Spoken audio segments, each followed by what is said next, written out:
자, 1장까지 했죠? 이제 오늘 2장 할 차례인데, 요한계시록만큼 성경에 오해를 받는 책이 없죠. 이단들은 제일 많이 다루고 기성 교회들은 잘 안 다루는 성경이 또 요한계시록이기도 해요. 근데 왜 그러냐면 요한계시록은 어렵다라는, 함부로 풀면 안 된다라는, 여기에 너무 이제 함몰돼 가지고 쉽게 이제 접근하지 않는 경향이 있죠. 기독교인들이 성경을 읽을 때 계시록을 잘 안 읽는, 제일 많이 읽어야 되거든요. 그런데 중요한 것은 계시록이 특별한 비밀이 있는 건 아니에요. 성경 역사는 딱 두 가지잖아요. 한 가지는 구원의 역사고요. 한 가지는 심판의 역사입니다. 뭐 구약이든 신약이든 똑같은 거거든요. 하나님의 구원, 이 구원을 위해서 하나님의 은혜가 선포되는 거잖아요. 하나님의 은혜가. 여기 심판을 위해서 하나님의 책망이, 은혜와 책망이 선포되는 거거든요. 근데 이 하나님의 은혜를 받지 않으면은 이 책망과 함께 책망으로 회개하지 않으면 심판을 받는 역사가 이제 성경 역사란 말이에요. 이 두 가지예요. 계시록도 똑같습니다. 근데 이 계시록은 특별히 따로 뚝 떨어져 있는 성경이 아니에요. 계시록은 성경 60년과 따로 떨어진 특별한 비밀의 책이 아니라 성경 66권과 연결되어 있는 책이에요. 66권 성경과, 그래서 계시록은 성경 66권 안에서 풀려지는 거예요. 그러니까 그 안에 다 담겨져 있는 거죠. 그래서 예수님도 요한복음 5장에서 너희가 성경에서 영생을 얻는 줄 알고, 그 성경에 영생 얻는 게 뭐냐면 이거잖아요. 성경을 상고하거니와 성경은 나에 대해서 기록한 거다. 예수님에 대해서 기록한 거잖아요. 그래서 구약 모세오경이 전부 다 이제 은혜의 법, 율법이죠. 율법과 이 성막에 대해서 가르쳤는데, 제사법, 그게 다 예수님의 이야기잖아요. 예수 그리스도의 구속의 역사. 이게 이제 구원의 역사가 결국은 무슨 역사냐면 구속의 역사란 말이에요. 구속이라는 말은 우리의 죄값을 없애버리고 우리에게 새 생명을 주시는 거잖아요. 이게 구속이거든요. 양이 죽어서 죄값을 지불해주고 의롭게 되고 거룩하게 되는 역사. 이게 구속의 역사란 말이에요. 결국은 이건데, 이 성경 66권이 그걸 얘기하는 거잖아요. 그러니까 성경 66권으로 안 풀려지는 계시록은 가짜예요. 그래서 신천지나 뭐 이런 이상한 이단들은 성경 외적인 것 갖다 끌어대 가지고 신비하게 풀잖아요. 다 가짜입니다. 성경으로 풀려지지 않는 얘기는요, 다 가짜입니다. 그럼 계시록을 알려면은 성경 66권을 잘 알아야 되는 겁니다. 성경 66권을 잘 모르니까 이제 계시록이 어려운 것이죠. 그래서 1장에서 우리가 배운 것이 예수 그리스도의 계시다. 계시라는 말은 하나님께서 감춰졌던 것을 이렇게 공개하는 거라 그랬잖아요. 아포칼립시스가. 묵시라는 것은 또 묵시라고도 하는데, 묵시라는 말은 내가 말하려고 하는데 아는 사람만 아는 게 묵시예요. 아는 사람만 알도록 암호화 코드를 만들어서 전하는 게 묵시예요. 그래서 어떤 말을 전달할 때 거기다가 상대방이 알아듣지 못하도록, 왜냐하면 적군이 있잖아요. 적군이 있으면, 아군이 있으면은 군인도 그러잖아요. 이제 가서 보초 교대할 때 아무 그러면 뭐 개나리 그러면 뭐 종다리 뭐 이렇게 보이지 답변이 있어야 되잖아요. 근데 그 암호가 틀리면 교대에 근무할 수 없잖아요. 적군일 수 있으니까. 그게 뭐냐면 아군끼리만 알도록 해놓은 것을 묵시문학이라 그래요.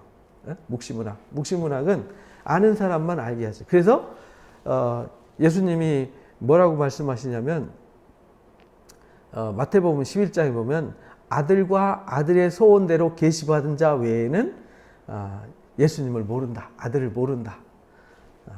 그러니까 하나님이 하시는 일은 하나님이 알게 해주시는 사람만 알아요. 이게 묵시예요. 근데 그 계시는 근데 감춰졌던 거예요. 감춰졌던 건데 아무한테도 공개 안 했어요. 근데 그거를 공개하는 거죠. 그래서 일곱인으로 봉해졌던 것이 띄어지는 거죠. 이것이 이제 공개되는 거란 말이에요. 그게 이제 계시예요. 근데 그게 누구 계시냐면 예수 그리스도의 계시란 말이에요. 요한의 계시가 아니잖아요. 예수 그리스도로 말미암은 계시예요. 근데 그게 반드시 속히 될 일이라 그랬잖아요. 반드시 속히 될 일.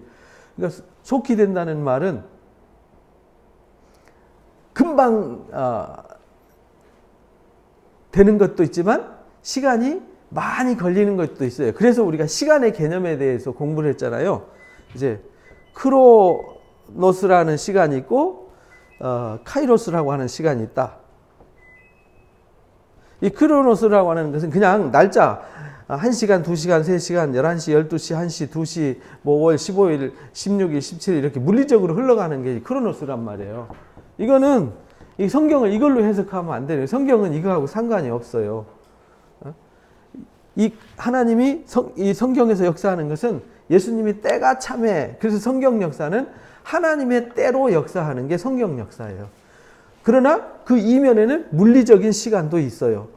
아수르 제국 시대가 있고 바벨론 제국 시대가 있고 페르시아 제국 시대가 있고 뭐 헬라 제국 시대가 있고 로마 제국 시대가 있어요. 그런데 아수르가 끝나고 바벨론이 등장할지 안 할지는 아무도 몰라요. 그건 카이로스란 말이에요. 그러니까 두 개가 같이 가지만 궁극적인 것은 끌고 가는 건 뭐냐면 이 카이로스라는 시간이에요. 이거는 하나님이 정하신 때, 하나님이 정하신 일이에요. 그러니까 바벨론도 하나님이 70년 이렇게 정해놨어요. 너희가 바벨론 포로로 가서 70년이 차면 돌아오게 할 거다. 그 70년이 찼는데 그 70년을 차는 시기를 우리 시계로 계산해서 따다다다닥 계산해서 70년 정확하게 이게 아니에요. 70년이라는 것도 하나님이 한때, 두때, 반때 때를 정하셨단 말이에요. 그 한때, 두때, 반때 때가 이 카이로스란 말이에요. 그러니까 예수님이 때가 참여했단 말은 하나님이 이미 어떤 일을 준비하시고 준비가 다 완성돼서 보내시는데 그 준비가 됐는지 안 됐는지는 누구만 아시냐? 하나님만 아세요. 왜냐하면 하나님 하시는 일은 누구 한 개인의 일이 아니라 우주의 일이잖아요. 온 인류의 일이란 말이에요. 온 인류를 구원하고자 하는 하나님의 일. 그러니까 성경 이야기는 우주를 주관하는 우주 역사를 기록한 것도 아니에요. 인간을 향한 하나님의 뜻, 우리를 향하신 하나님의 뜻이 기록된 게 성경이지 그거 외에는 다른 거 기록하지 않았어요. 그러니까 이 성경을 통해서 천문학을 얘기하려고 하면은 안 되는 거예요. 왜? 성경은 천문학을 가르치는 책이 아니거든요. 성경은 과학책이 아니에요. 물리학책이 아니라고요. 그러니까 이걸 갖고 막 그걸 억지로 해석하려고 하면은 그거 이제 오류가 생기는 거죠. 혼란이 생기는 거예요. 하나님이 하시는 일은 이 구원의 구속의 은혜의 역사, 그 다음에 하나님이 책망과 심판의 역사가 기록된 거지 다른 얘기는 기록이 안 돼 있어요. 그래서 역사도 보면은 과감히 생략할 때는 뭐 몇십 년, 몇백 년 역사 그냥 훌쩍 뛰어넘어가 버리잖아요. 아무 기록도 없이. 그리고 이 엘리야 때 아합 왕 얘기는 굉장히 길게 얘기하잖아요. 엘리사 얘기도 굉장히 길게 얘기하고 근데 다른 왕들은 그냥 한두 줄, 뭐 서너 줄 쓰고 그냥 후딱 넘어가 버리고 오므리 왕조나 여로보암 왕조 굉장히 강성하고 대단했던 왕조거든요. 근데 그 왕조는 그냥 훌쩍 한 대절 써놓고 그냥 훌쩍 넘어가 버려요. 하나님은 그런 데 관심이 있지 않다는 거죠.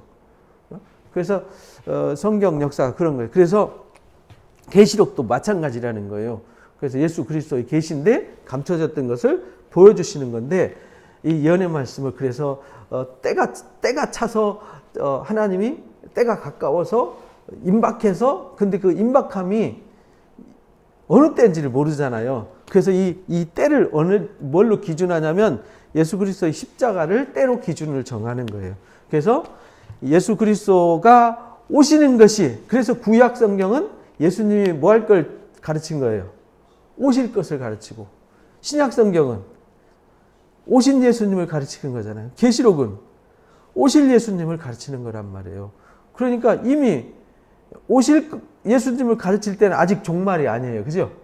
근데 예수님이 오셨어요. 그럼 뭐가 된 거예요? 종말이 실현된 거예요. 종말이 실현돼서 이미 시작된 거죠. 이미 시작되었어요. 그러나 아직 다시 오시지 않았어요. 그래서 종말은 예수님이 오심으로 초림이라 그러죠. 그거를 그래서 다시 오심, 재림 또는 강림 이렇게 말하죠. 다시 오심. 그래서 예수님이 십자가 지고 구속의 역사를 완성시키고 여기 다시 오시는 요때, 요거 이제 끝이란 말이에요. 요때를 가리켜서 종말이라고 한다. 이때가 이때가 시간이 우리가 볼 때는 길지만 하나님 보실 때는 천년이 하루 같고 하루가 천년 같은 때다. 그래서 이미 우리는 초대교회 때부터 종말을 살아가고 있는 거죠. 그동안 살아온 모든 사람들이 계시록을 읽으면서 종말로 인식을 했던 거예요. 1세기 당시에 사도들도 복음을 전할 때 그때가 종말인 줄 알았어요. 그때 곧 주님이 임박해서 금방 주님이 오실 줄 알았는데 2000년 지났잖아요. 그러니까 오해를 하면 안 되는 거예요. 주님 오신다더니 그 2000년 오신다는, 다시 오신다는, 지금 2000년 지나도 안 왔는데 뻥 아니냐? 뻥이 아니라 성경 역사가 그렇습니다. 그래서 하나님이 아브라함 때 그 이전에 에덴 동산에서 쫓겨나면서 예수님이 오실 것을 예언했는데 그 역사가 2000년 후에 이루어졌잖아요. 그러니까요, 하나님의 때는 알지 못하는 거예요. 다윗의 뿌리에서 한 싹이 난다 그랬는데 그 싹이 나는데 1000년이 걸렸잖아요. 1000년. 1000년 후에, 다윗이 왕 된 후에 1000년 후에 예수님이 오시잖아요. 그러니까 우리 시간과 하나님의 시간은 다른 겁니다. 그러니까 이 계시록도 우리 시간과 우리 지혜로 봐서 어느 한 시기만을 뚝 떼어갖고 요때만 종말이다. 그걸 이단이라고 그래요. 그걸 세대주의라고 그럽니다. 세대주의 이단이다. 근데 모르면은 그렇게 주장할 수 있어요. 함부로 그렇게 말했다가는 큰일 나죠. 그리고 이제 반드시 속히 될 말인데 이 예언의 말씀을 읽는 자가 복이 있다 그랬잖아요. 왜 읽는 자가 복이 있냐면 그때는 성경이 이렇게 우리처럼 들고 다니는 시대가 아니라 그랬잖아요. 성경이 이렇게 있어서 갖고 다니면서 읽는 게 아니라 어디서 읽어요? 회당에 가야만 성경을 읽을 수 있어요. 근데 성경을 읽는데 누가 읽어요? 다 읽는 게 아니란 말이에요. 여기 회당에서 설교하는 사람만 성경을 읽었단 말이에요. 그러니까 읽는 사람은 뭐냐면 가르치는 사람이 복이 있어요. 그리고 듣는 사람이 복이 있어요. 그리고 들었는데 뭐 해야 돼요? 지켜야 복이 있는 거죠. 그래서 예수님이 이제 속히 온다. 그러면서 예수님 오시는 모습을 보여주셨어요. 근데 예수님의 그 모습이 어떤 모습이냐면 제사장 모습이나 뭐 이런 모습이 아니라 영광의 모습이에요. 얼굴은 해가 힘있게 비치는 것 같았고 막 눈은 막 햇빛 비치듯이 막 눈이 불이 일어났죠. 그리고 머리가 희기를 아주 빛나게 희고 입에는 막 양날 검이 있고 이제 옷이 하얀 옷을 입으셨고 가슴에 금띠를 쪘어요. 제사장은 가슴에 허리에 금띠 안 띠잖아요. 그러니까 이 예수님의 그 보여지는 일장의 모습이 왕이면서 제사장인 모습을 보여주는 거예요. 무슨 말이냐면 예수님이 우리를 향하시면은 뭐가 되시는 거예요? 왕이 되시는 거고, 우리를 대신 짊어지고 하나님을 향하시면 뭐가 되는 거예요? 제사장이 되시는 거예요. 그래서 두 가지 모습으로 보여주신 거예요. 빛난 주석 같은 발로. 그래서 오른손에는 7별과 7금초대를 가지고 있죠. 그래서 1장을 그렇게 우리가 요약해서 1장 19절에 우리가 말씀을 잘 이해해야 된다 그랬죠. 내 본 것, 지금 있는 것, 장차 될 일. 이미 본 것과 지금 있는 일과 장차 될 일, 이 세 가지가 계시록이 기록된 것이다.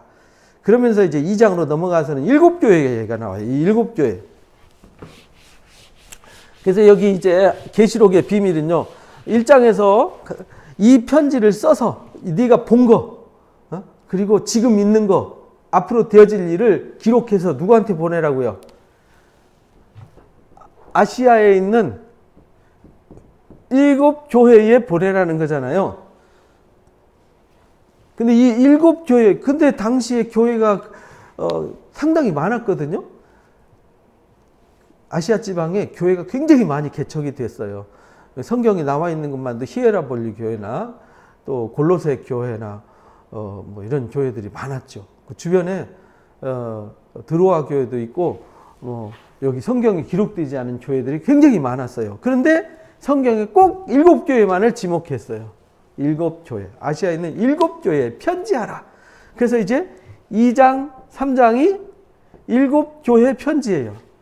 그러니까 2장, 3장은 7교회의 상태, 7교회가 어떤 교회냐? 일곱 교회가 어떤 교회냐, 이게. 어떤 교회냐.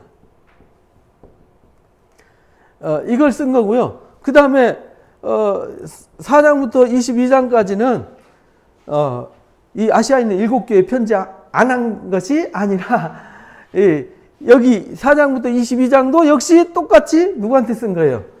아시아에 있는 일곱 교회한테 편지를 쓴 거란 말이에요. 그러니까 2장, 3장을 잘 이해를 해야 4장부터 22장까지의 말씀을 이해를 할 수 있어요. 그래서 이제 4장부터 이제 구조가 바뀌거든요. 그 구조는 이제 다음 주에 함께 나누도록 하고요. 오늘 2장, 3장의 비밀 중에 일곱 교회가 있는데 이 일곱 교회는 일곱 교회의 특징이 있어요. 똑같은 교회가 없어요. 다 달라요. 일곱 교회가 다 모델이 다 달라요. 그래서 이 일곱 교회의 특징이 하나의 신앙 모델이에요. 모델. 쉽게 말하면 예수님이 오셔서 주님이 다시 오시는 그 종말의 시기까지 이 땅의 지상에 존재하는 교회의 모습이 일곱 모델로 나온다는 뜻이에요. 그러니까 우리가 2장, 3장을 잘 이해를 하지 못하면 4장부터 뒤에 장이 알아봤자 소용없는 거죠. 왜냐하면 우리가 흔히 궁금한 게 뭐냐면 쓸모없는 거 궁금해해요. 그죠? 세종대왕이 구원 받아요? 못 받아요? 이순신 장군이 구원 받아요? 못 받아요? 우리 그런 거 궁금해 하잖아요. 근데 성경은 이순신 장군이 구원 받냐 못 받냐 그런 거 쓴 책이 아니에요. 이 말씀을 듣는 내가 누구냐? 내가 구원을 받을 수 있냐 없냐? 너는 도대체 어떤 상태냐? 일곱 교회를 통해서 어떤 상태냐? 그래서 너는 이기는 자냐? 과연? 아니면은 실패자냐? 이거를 점검하라는 거거든요. 너는 에베소 교회 같으냐? 서머나 교회 같으냐? 아니면 버가모 교회 같으냐? 아니면 두아디라 교회 같으냐? 사대 교회냐? 빌라델비아 교회냐? 라우디게아 교회냐? 너는 도대체 어느 교회 어느 교회 형태의 상황에 처해 있니? 근데 우리가 나는 라우디게아 교회 같아. 그렇다고 나는 라우디게아 교회만 같은 건 아니에요. 일곱 교회 모델에 내가 다 속할 수도 있어요. 그래서 이 일곱 교회 모델을 보면서 지금 나와 우리 교회와 우리 주변의 상황이 어떤 상태인지를 점검하라는 의미로 가르쳐 준 거예요. 그래서 이 2장, 3장의 상태를 가지고 전개해 나가는 게 4장부터란 말이에요. 본격적으로 하나님이 하시는 일을 전개시켜 나가는데 그 일이 이 2장, 3장을 근거로 한다는 말이죠. 논문을 쓸 때 서론이 중요하잖아요. 서론에서 본론으로 끌어내고 결론을 만들어내는데 서론 없는 본론 없고 서론 본론 없는데 결론 나오지 않잖아요. 그래서 이 1장부터 3장까지가 아주 중요합니다. 요한계시록에. 근데 사람들이 1장부터 3장은 대충 하고 뒤에 이상한 신비한 환상, 신비한 현상들만 관심이 많아요.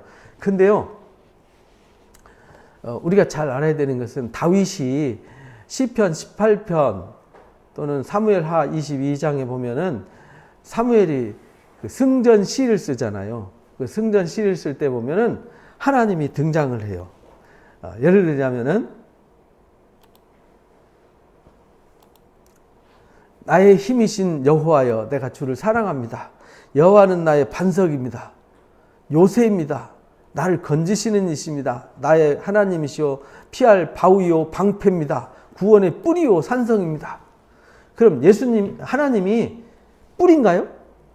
그럼 하나님 뿌리라는 말은 무슨 말일까? 이렇게 해석하면 안 돼. 이걸 알레고리 해석이라고 그래요. 그래서 뿌리의 의미에 대해서 너무 집중을 해요. 하나님이 반석이라니까 하나님은 바위야. 하나님이 왜 바위일까? 바위란 무엇일까? 막 이래갖고 성경 찾아서 바위 찾아다니는 이 어리석은 일을 만들면 안 된단 말이에요. 여기 보면 또 그런 말이 있어요. 사망의 줄이 나를 얽고, 사망이 줄이 있어요? 사망의 줄을 막 나를 이렇게 얽어 맵니까? 막 불의의 창수가 나를 두렵게 하고, 다윗이 막 불의의 창수가 막 홍수가 나가지고 다윗을 힘들게 했나요?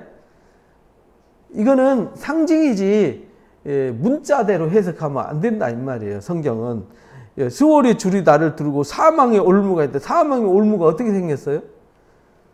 그러니까 이게 문자대로 해석하고 막 이거를 끼워 맞춰가지고 소설을 쓰면 그걸 이단사설이라고 해요. 이단사설. 여기 또 보면은 막 땅이 진동해요. 다윗이 도망날 때 땅이 진동하고 막 산터가 요동한 적이 있어요? 없잖아요. 근데 계시록에 다 이렇게 썼단 말이에요. 계시록에 사도 요한이 환상을 볼 때 막 이런 현상이 일어났단 말이에요. 그리고 하나님 코에서 뭐가 나오죠? 연기가 나와요. 근데 다니엘이 환상 볼 때도 그랬고요. 예레미야한테 환상 보여줄 때도 그랬어요. 북방에서 끓는 기름가마가 막 쏟아져요. 근데 끓는 기름가마하고 기름과 이 가마솥과 하나님의 진노하고 무슨 상관이 있어요? 가마솥이란 이러고 해석하면 복잡해지는 거예요. 그게 기울인다. 거기에 이제 기름이 쏟아진다. 기름이란 이래가지고 거기에다가 의미를 부여하면은 엉뚱한 길로 가는 거죠.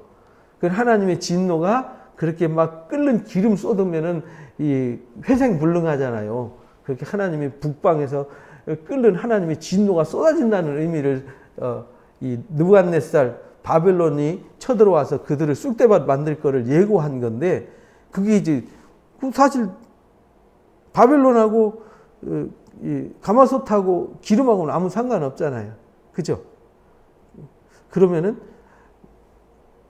바벨론 사람들이 전쟁하러 와가지고 가마솥에다가 기름 담아갖고 와서 쏟나? 이런 해석이 되면 이제 복잡해지는 거죠. 그래서 하나님 코에서 연기 나온다니까 하나님은 누가 그러더라고 이거 읽다가 하나님 담배 피우세요? 그래 담배 피우세요. 하나님 코에서 연기가 나온다고. 하나님 코에서 연기 나오나요? 그 연기란 하나님 코란 뭐 이런 거 이렇게 해석하는 이게 신천지식 해석이거든. 이걸 알레고리 그것도 유치한 알레고리 풍요적 해석이라 그러죠. 입에서 막 불이 나온다. 하나님이 이 사울 왕을 심판할 때 다윗을 쫓아다니는데 막 다윗의 대적을 막아주셨잖아요. 근데 사울 왕이 하나님 입에서 나는 불로 죽었어요? 뭘로 죽었죠? 블리스 사람과 전투에서 죽어가지고 벳산 성벽에 못 박혔잖아요. 하나님 입에서 연기 나오고 불 나와서 그렇게 된 게 아니잖아요. 하나님이 진노하셔서 그렇게 된 거죠. 그러니까 나타난 일과 현상은 다르다는 거예요. 그러니까 이 성경을 계시록을 찾고 그렇게 어떤 환상의 현상을 있는 그대로 풀으려고 하다 보니까 억지로 풀다 보니까 무리한 해석이 나오고 이단들이 나오는 겁니다. 그래서 이런 거를 잘 보셔야 돼요. 하나님 강림하시는데 그 발 아래는 어두컴컴하고 하나님이 강림하셔서 막 뒤끝었는데 밑에는 캄캄했다. 그러니까 그런 거 자꾸 캄캄한 거기에 초점 두면 안 되네. 캄캄하다는 말은 무슨 말인가 그 의미를 해석해야 되는 거죠. 하나님이 입에서 코에서 연기가 나오고 막 입에 불이 나왔다는 얘기는 하나님이 진노하셨다는 의미잖아요. 이제 그런 의미를 이제 잘 해석해야 되는데 계시록이 그런 책이다 이 말이죠. 그래서 우리가 계시록을 잘 이해를 해야 된다. 2장, 3장. 그래서 중요하다. 2장에 보니까 처음에 나온 교회가 어디냐면 에베소 교회예요. 에베소 교회한테 편지를 쓰죠. 그런데 보니까 오른손에 7 별을 붙잡고 7 금촛대를 사이로 다니는 시은이가 말씀하세요. 근데 1장에서 예수님의 모습을 이렇게 표현했잖아요. 예수님이 7 별을 붙잡고 7 촛대 사이로 왕래하시는 분. 7 촛대는 7 교회라 그랬잖아요.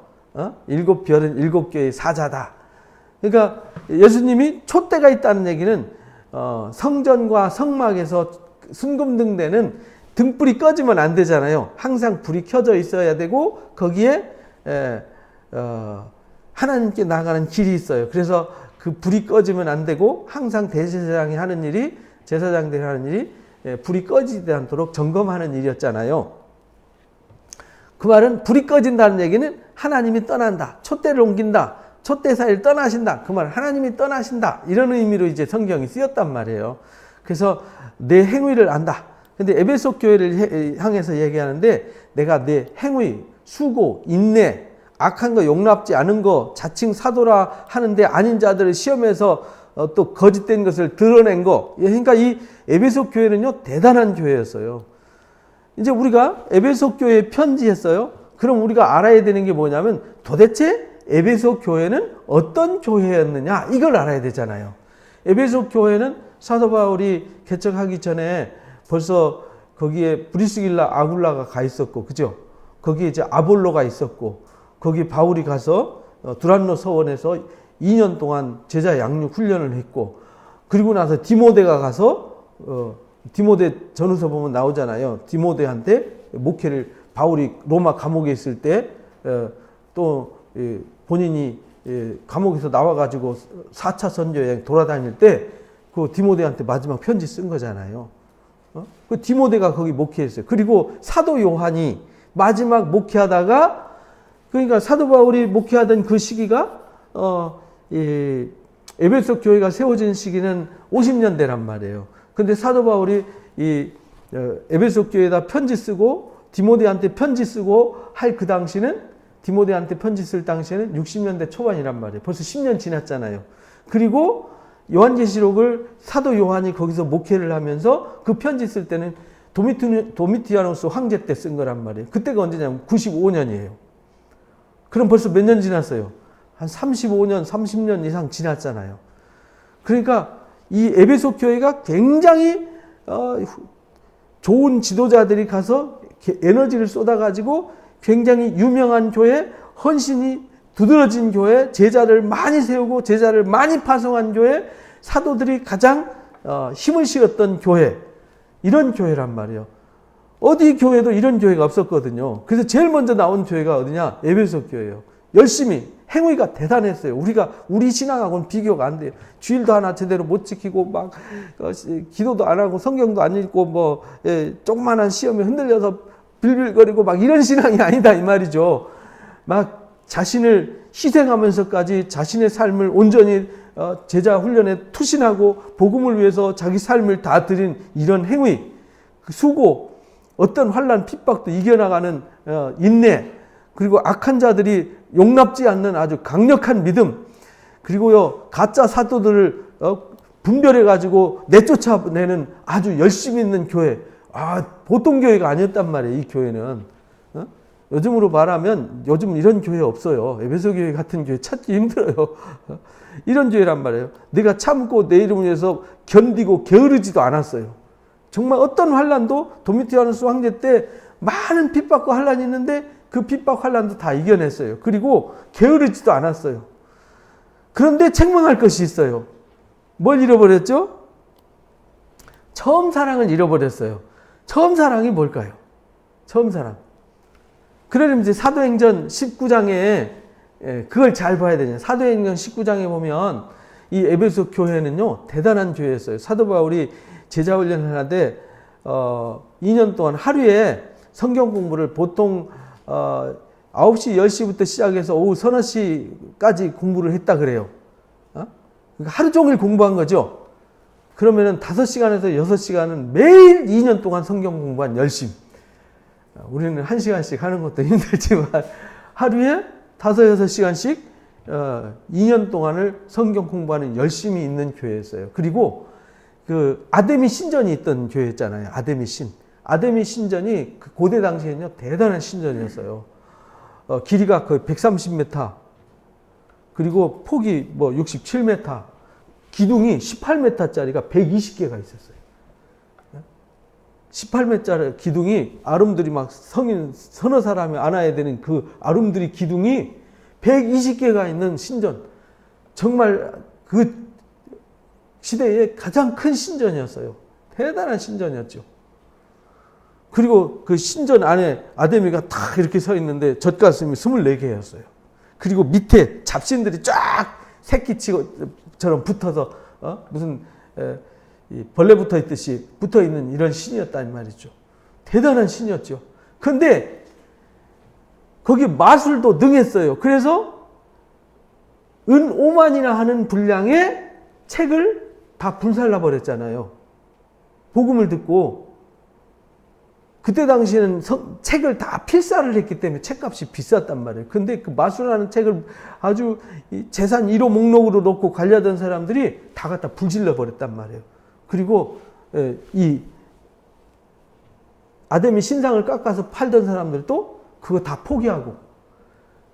그러니까 대단했단 말이에요. 19장 보면은 막 말씀이 흥황하고 세력을 얻어가지고 교회가 날마다 번성하더라. 그러면서 막 악기들도 막 바울의 손수건만 얹어도 막 귀신이 물러가는 능력이 나타나고 강력한 교회였어요. 그러니까 에베소 교회가 처음에 그렇게 사도 바울이 해서 제자훈련 받고 막 교회가 세워질 때는요, 놀랍도록 능력이 역사하고 정말 물불 가리지 않고 자신을 돌아보지 않는 헌신적인 이 믿음, 주님을 사랑하는 마음이 너무 컸어요.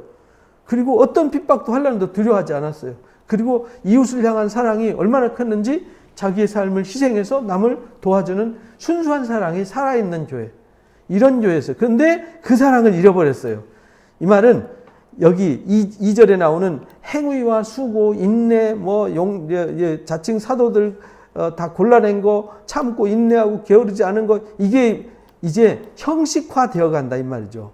습관적인 신앙으로 물들어갔다. 그래서 순수함이 처음 사랑을 잃어버렸다는 말은 처음에 하나님을 사랑하던 그 순수한 때묻지 않은 믿음이 이 때묻어 간다 이 말이죠. 그래서 열심히 일하다 보니까 교회에서 열심히 일하면서 서로 뭐 하죠? 싸워요.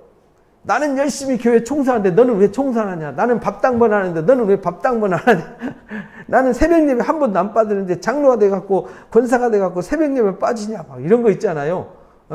너는 왜 그따위로 일하냐? 그렇게 신앙해갖고 되겠냐? 막 하면서 막 남을 판단하고 정죄하고 비난하고 비교하고 평가하고 열심히 뛰어나다 보니까 엉뚱한 쪽으로 화살이 튀는 거죠. 그러다 보니까 교회가 생명을 사랑하고 존중히 여기고 서로 먼저 대접하고, 제가 오늘 누가복음 읽다가 마음에 참, 우리가 이 말씀만 지켜도 참 우리가 신앙을 똑바로 하는 걸 텐데 이것조차도 우리가 기본이 안 되면서 우리가 딴소리 하는구나. 누가복음 6장 읽으면서 그런 마음이 들었어요. 이 상식적인 신앙도 우리가 못하면서 엉뚱한 소리 하면서 살고 있구나. 근데 요즘 교회가 그렇게 변질이 됐단 말이죠. 자기만 마치 대단한 선민의식이 있어서 자기만 신앙 잘하는 것 같고 남은 잘못하는 것 같아서 남을 향해서 막 비난하고 판단하고 정죄하고 자기만 우대받고 인정받으려고 하는 이 교만함, 이게 어디 있느냐? 이 에베소 교회란 말이에요. 열심히 대단한데 교회에서 상처를 받아요. 교회에서 서로 파벌이 생기고 교회 안에서 서로 정죄가 이루어져요. 이런 교회가 에베소 교회란 말이죠. 열심은 대단해요. 근데 순수한 사랑을 잃어버렸어요. 그 교회가 에베소 교회란 말이에요. 오늘 그런 교회일 수 있다는 거죠. 오늘 교회가, 우리 교회가. 그러니까 너를 책망한다. 처음 사랑 잃어버렸다. 그러므로 어디서 떨고 먹었는지, 이게 처음 사랑을 잃어버린 건요. 잃어버렸다는 얘기는 내가 가지고 있던 건데 잃어버렸다는 얘기는 내가 버린 거잖아요. 그렇죠? 잃어서 버린 거잖아요. 그러니까 주신 거는 하나님이 주신 것은 주셨는데 주신 것을 잃어버렸다는 거예요. 어디다 잃어버렸다는 얘기는 다른 거를 취하고 주신 것을 다른 데다가 놔두고 엉뚱한 걸 붙잡고 있다, 이런 뜻이거든요. 그래서 어디서 떨궈 먹었는지 생각하고 회개하라, 돌이켜라. 그리고 처음 순수한 신앙을 다시 찾아라. 그래서 저는 계시록 묵상하면서 어렸을 때 청년 시절에 막 그 순수해서 그냥 막 잠도 안 자면서 찬송 부르면서 청년들하고 바닷가에 앉아가지고 찬송 부르면서 눈물을 흘리면서 찬송 부르게 했던 그 시절이 생각나요. 그래가지고 개척교회 막 찾아다니면서 막 전도진 하나 주고 동네 사람들 불러다가 놓고, 그래서 막 그 찬양 집회하면서 그분들에게 간증하고 그분들한테 예수 믿으라고 막 권유하고 막 애타는 마음으로 그들을 위해서 막 기도하고 이랬던 순수한 마음이 떠올라요. 그래서 처음 행위를 가지라. 만일 그리하지 아니하고 회개하지 않으면 내가 가서 내 촛대를 그 자리에서 옮기겠다. 촛대를 옮기겠다는 얘기는 나 너와 함께 못하겠다 이 말이거든요. 너희들이 아무리 열심히 해도 사랑이 없으면, 그래서 사도 바울이 고린도전서 13장 1절에서 3절에서 뭐라고 그러냐면, 천사같이 말한다 하더라도 방언을 말해도 사랑이 없으면 시끄러운 깽가리 두드리는 소리밖에 더 되게 되냐. 시끄러운 소음에 불과하다는 거죠. 그리고 성경 다 암송하고 산을 옮길 만한 믿음이 있고 성경의 예언 비밀 다 알고 있으면 뭐하냐. 사랑이 없으면 아무것도 아닌 것을. 내 몸을 불사르도록 구제하고 내 재산 다 털어서 구제하면 뭐하냐. 사랑 없으면 아무것도 아닌 것을. 그게 이제 고린도전서 13장 1절에 3절 말씀이잖아요. 그러니까 순수한 사랑이 없으면은 신앙 다 헛건데 우리는 사랑 없이 막 성경을 너무 많이 알려고 그러고 지식을 많이 쌓으려고 그러고 막 헌신적으로 봉사하면 주의를 많이 했다고 생각하고 막 내가 기도해서 방언을 받고 은사를 가지고 막 대단한 신앙 가졌다고 착각하는 신앙, 이게 에베소 교회란 말이에요.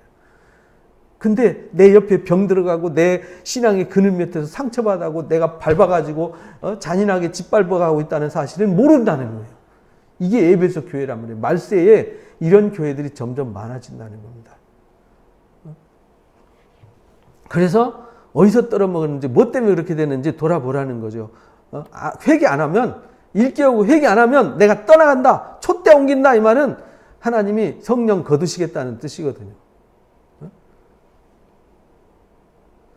오직 내게 이것이 있으니 니골라당 행위를 미워하는도다. 그러면서 니골라당 행위, 이것도 나도 미워한다. 니골라당, 이 니골라당이 누구냐면 7집사 중에 니골라가 있는데 그 니골라라는 사람이라고 강조하는 사람도 있고 다른 니골라라고 하는 사람도 있는데 뭐 그건 불분명해요. 근데 니골라라는 사람이 있었는데 니골라라는 사람이 2세기 때부터 이 사람을 이 영지주의 잘못된 신앙으로 이제 사람들을 미혹하는 사람, 이거 이제 니골라당이라고 그랬어요. 무슨 말이냐면 내가 영적으로 구원받았고 나는 이미 구원받았기 때문에 내 육신이 죄 짓는 거는 문제가 되지 않아.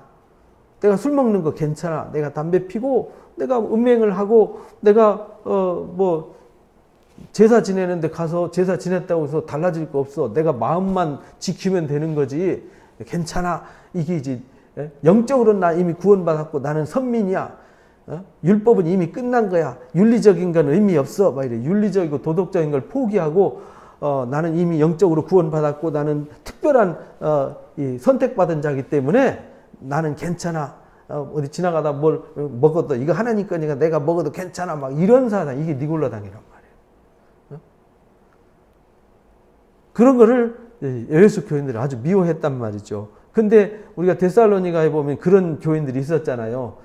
임박한 종말론 때문에 일도 안 하고 일만 만드는 사람이 있다고 막 책망했잖아요.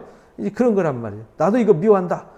그래서 귀 있는 자는 성령이 교회들에게, 지금 누가 얘기하냐면 성령이 교회들에게 지금 말하고 있는데 성령의 귀가 있는 사람도 있고 없는 사람도 있단 말이죠.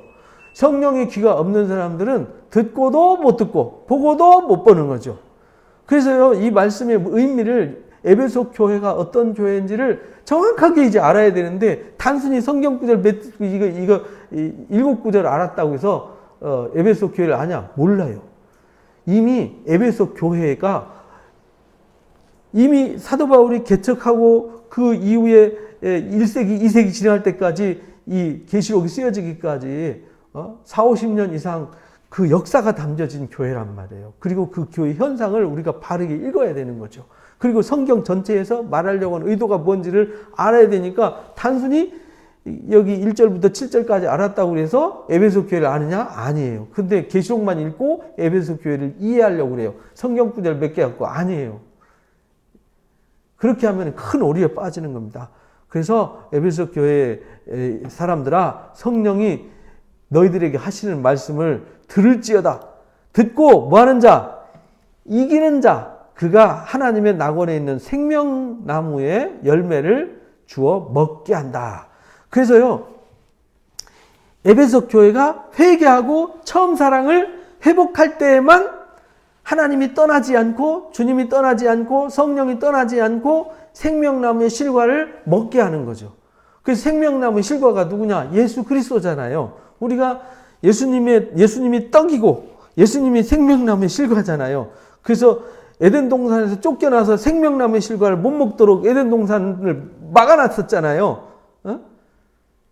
그들이 죄가 해결되지 않은 상태에서 생명나무의 열매를 먹고 영생할까 하노라 이래가지고 막았잖아요. 그래서 예수님이 오셔서 첫째 아담, 둘째 아담 대신 예수 그리스도가 오심으로 생명나무의 길이 열려진 거잖아요. 그래서 우리가 생명나무 열매를 먹는 거죠. 그래서 우리가 예수 그리스도를 믿고 예수님의 떡을 먹으면, 너희가 나를 먹으면, 우리 주일날 말씀 들었었잖아요. 나를 먹으면 내가 생명의 떡이다. 나를 먹는 자는 영생을 얻는다. 이렇게 말했잖아요. 우리가 생명나무의 실과를 먹는 거란 말이에요. 그래서 이기는 자, 성령의 깨달음이 있는 사람만 이 생명의 양식을 공급받고 생명나무의 열매를 먹게 된다는 겁니다. 이 놀라운 비밀을 우리가 깨달아야 된다. 그래서 에베소 교회가 굉장히 중요하다. 그래서 7교회의 특징이 있는데요. 그게 모델이다. 그러면은 이 에베소 교회를, 이 모델을 큰 그림에 그려놓고 도대체 나는 이 에베소 교회 앞에 섰을 때 나는 어떤 사람일까? 우리 교회는 어떤 교회일까? 이거를 조명을 해줘야 되는 거죠. 교회가 해줘야 되는 일이 뭐냐? 이걸 보여줘서 스스로 점검하게 하는 거예요. 교회 와가지고 뭐 착하고 뭐 기도 많이 하고 뭐 봉사하고 이렇게 해도 구원받는 데가 아니라고요. 이 순수한 신앙을 회복해서 성령의 음성을 깨닫고 생명나무의 실과를 먹을 수 있는 사람으로 준비시키는 것이 이게 교회가 할 일이란 말이에요. 그래서 계시록에서 하는 말은 무슨 신비한 뭐 역사가 몇 년도에 뭐 언제 뭔 일이 이루어지고 이런 걸 말하는 책이 아니라고요. 하나님의 역사를 준비하는 사람. 그래서 계시록 19장에서는 뭐라고 말하냐면 어린 양의 신부로 준비된 사람. 이렇게 말해요. 그가 어린 양과 함께 예수님과 함께 혼인잔치에 참여하게 되는 거잖아요. 그래서 혼인잔치에 참여할 수 있는 사람이 돼야 되는데 에베소 교회 같으면 안 된다는 거예요. 촛대를 옮겨버리니까 이런 사람은 하나님의 나라 못 간다. 이렇게 정의를 내린 거예요. 그래서 사실은 요한계시록이 성경 66권의 종합편이란 말이에요. 종합편. 창세기부터 유다서까지 읽고 요한계시록에 결론을 내리는 거란 말이에요. 그래서 우리는 에베소 교회, 7교회 중에 제일 첫 번째 교회, 에베소 교회를 잘 이해를 해야 된다. 그러면 정말 우리가 처음 사랑이 무엇인지, 아예 처음 사랑 없는 사람도 있잖아요. 아직 믿음이 뭔지 모르고 내가 구원 받았는지, 내가 예수님을 믿고 예수 믿어서 내 마음에 진짜 구원의 감격, 정말 주님을 만난 것이 내게 이런 큰 축복이었나고 깨닫지도 못한 사람도 많다는 거죠. 그런 사람은 에베소 교회가 아니에요. 그런 사람들은 뒤에 이제 버가모 교회나 두아디라 교회가 될 수 있고 4대 교회가 될 수 있어요. 그러니 에베소 교회는 구원의 감격은 있고 열심은 있는데 처음 사랑을 뭐한 교회? 잃어버린 교회다. 그래서 우리같이 열심히 신앙했던 사람들이 에베소 교회에 해당할 확률이 높은 거죠. 또 우리가 4대 교회 같을 수도 있어요.